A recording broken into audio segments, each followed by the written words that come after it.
We had over 500 complaints. Those come in through email, those come in through our hotline. And so we've been pursuing those, and you mentioned some of those. Water being, jacked up to $99 for a case of water. We've had hotels that have been triple and quadruple in price. We've had fuel that's been up to $4 to $10 a gallon. And so these are the things you can't do in Texas. I don't think a lot of people know that, but there are significant penalties if you price gouge in a crisis like this.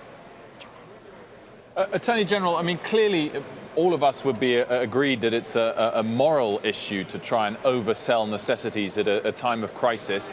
Is it, and should it be, a legal issue as well? Surely it's up to the seller to sell their product at the price they wish, even if morally, clearly at this time, they shouldn't be overcharging for necessities. Clearly the Texas legislature thought differently, because they're the ones that put the penalties in place. It's up to $20,000 per occurrence.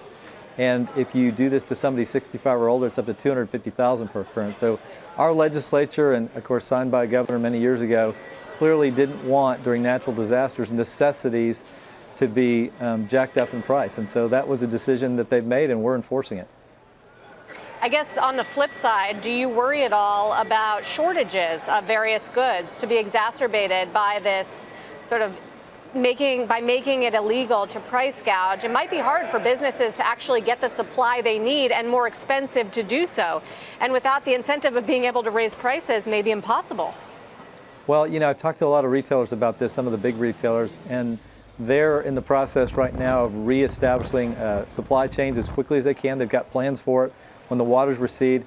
I don't think, as large as our country is, as large as Texas is, that supply ultimately is going to be that big of an issue. And look, my job is to enforce the law that the Texas legislature put in place, and we're going to do that.